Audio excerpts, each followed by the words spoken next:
Hi everyone. Thank you so much for coming to Lectures That Last. We're really excited to have you here. Before we begin, I just wanted to ask a quick question.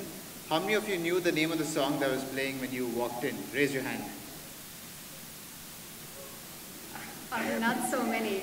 Well, this song is actually called Fair Harvard, and it's one of Harvard University's theme songs. But that's okay. I also didn't know this myself a couple of days ago. Right. So yes, Lectures That Last. It's it's just great to have so many people from so many different schools out over here. And before we begin, I'd just like to give our faculty a big round of applause.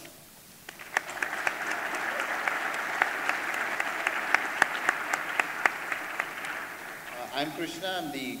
I'm the chair of events for the Harvard Graduate Council, which is the official student government body for all the 12 Harvard graduate schools. And this is my co-chair for LTL, Oiku.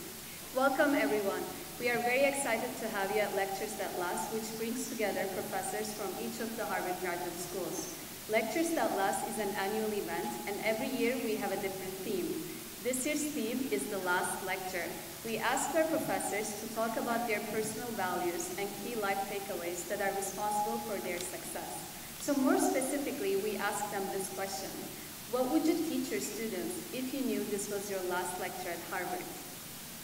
So the theme of, so Oiku highlighted the theme. So the overarching theme of Lectures That Last is this mission to propagate one Harvard, which is this idea to show how we're all in this together and how, we want everyone to be exposed to the great diversity and various backgrounds of all our students and faculty.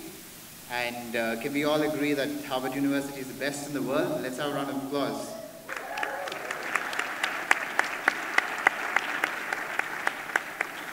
So before going into our professor lectures, we will invite Mark Elliott, the Vice Provost of International Affairs. Professor Elliott has been with Harvard since 2003, and he is the Mark Schwartz Professor of Chinese and Inner Asian History, teaching at the Faculty of Arts and Sciences. So please join me in welcoming Mark Elliott.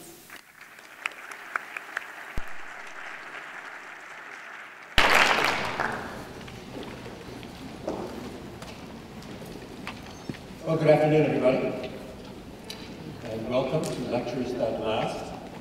I want to begin with a thank you to Krishna and Oiku and the Graduate Student Council as a whole for inviting me today and giving me this opportunity to say a few things by way of a keynote.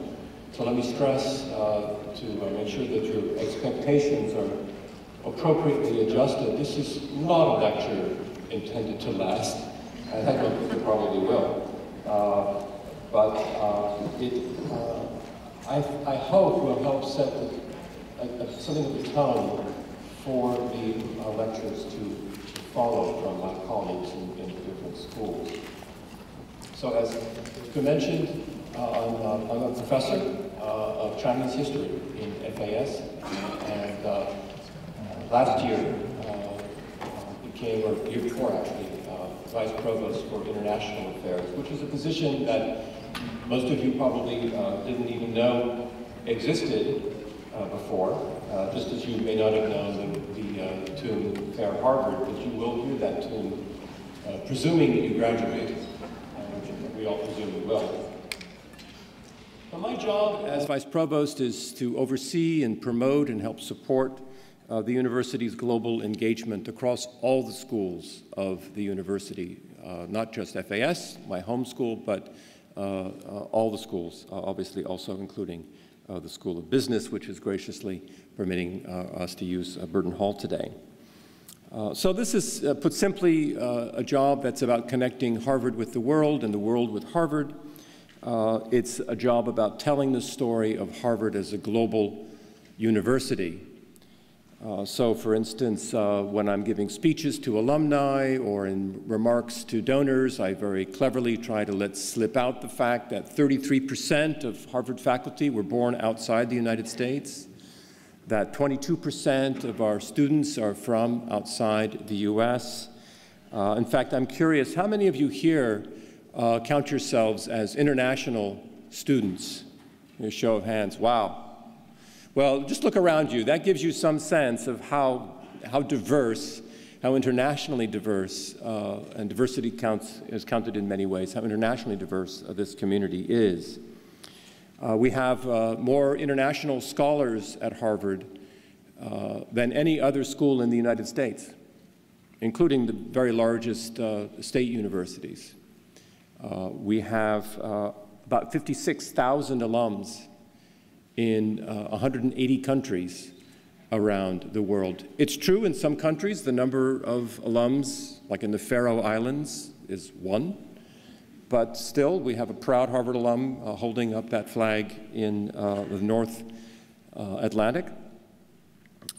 There's really no part of the world that Harvard doesn't have some kind of action in, some sort of engagement happening.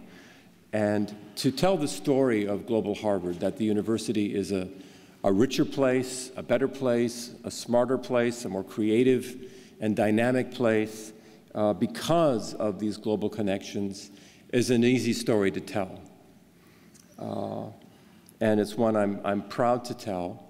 But I will say that I never expected it to be as important a story to tell as it is today.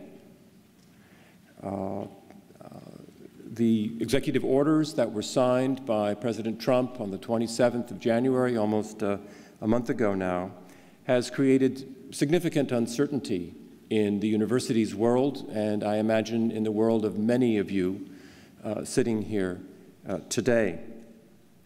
It has certainly made my job a lot busier because of the question marks thrown up around a lot of the things that we, rightly or wrongly, had taken for granted about the basic values that govern our global engagement, that our government would always be there to help support.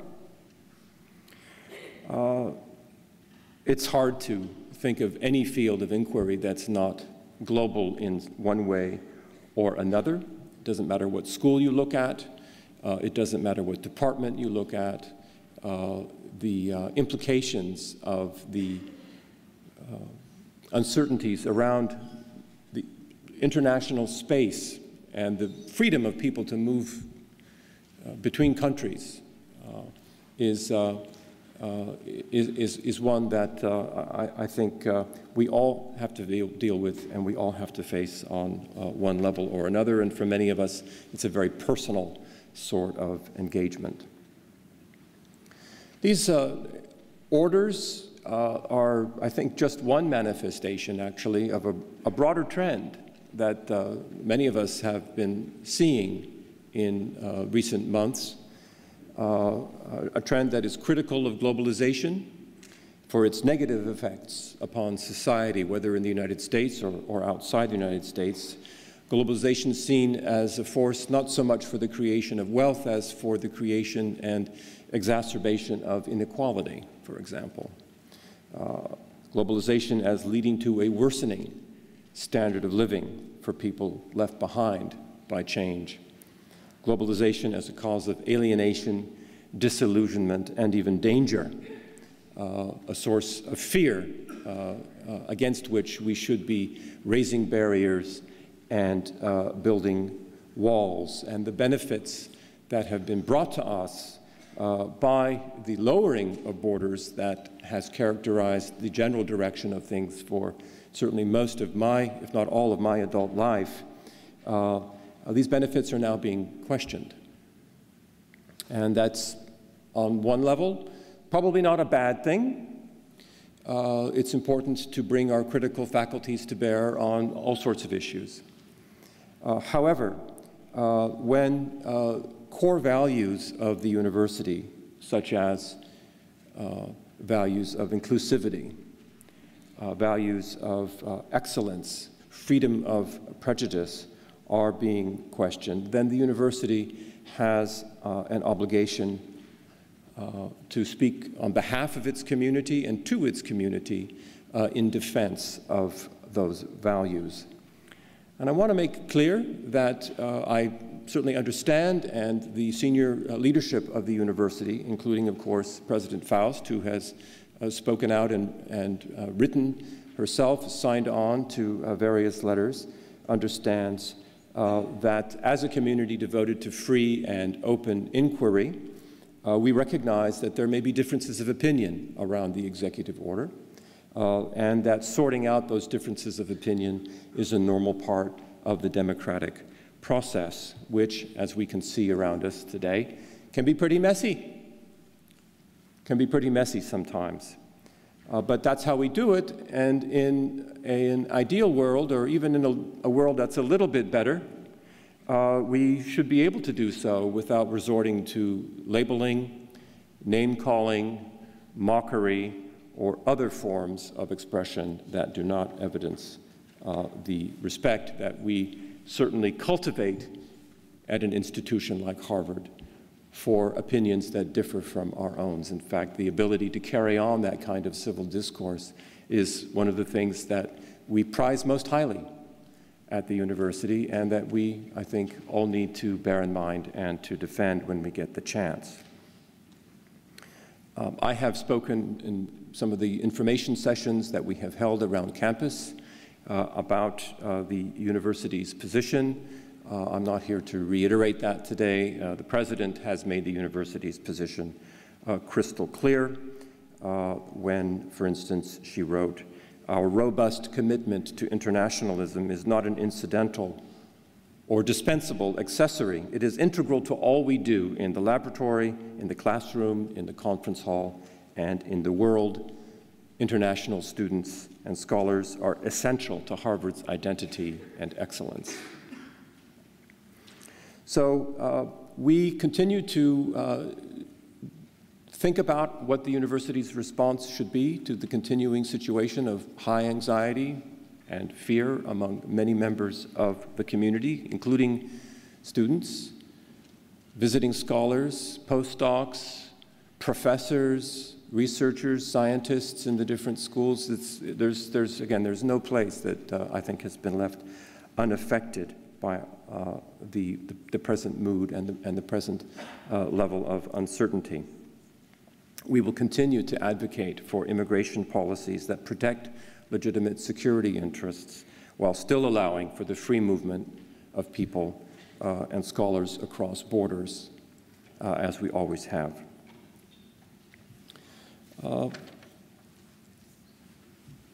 Today's event, I think, which was planned before we had any knowledge of any executive orders, gains an extra level of importance, I think, if only for the fact that this event brings us together as a single community and reminds us that we are one Harvard, and indeed we are one Harvard in one world, which is something that I think it's really worth remembering. The group of speakers that you'll be hearing is representative, I think, of the diversity that we cherish and we really value at Harvard. They come from all different specializations, from the different schools, and they will remind us, I think, that we all speak with an accent. I'm speaking with an accent. We have our different accents, American or British or Indian or Russian or whatever it might be. But all those accents actually are one Harvard accent. And you'll be hearing that Harvard accent in the next hour and a half or so. This is the language of reasoned discourse, of critical analysis, of passion, yes, but passion rooted in knowledge painstakingly acquired and verified by the highest scholarly standards that we all are committed to. So I hope I've set the bar suitably low so that my colleagues will have not to work any harder than they already have, and I can only imagine the time that has been put into preparing these remarks. When Krishna and Uku came to me to ask me to take part in this, and they said, pretend this is going to be your last lecture at Harvard. And I immediately began to sweat and to think that, what would I say? This is going to take a lot of work. And they said, well, actually, we don't want you to give that kind of talk. we just want you to give this opening talk. And I was so relieved. But seriously, because this is, it's an occasion that really calls upon you to think about the things that really matter, right? That's what we'll be hearing about. I'm very much looking forward to it. I thank my colleagues for putting in the time necessary, and thank you all again for showing up. Let's enjoy the next couple of hours. Thank you very much.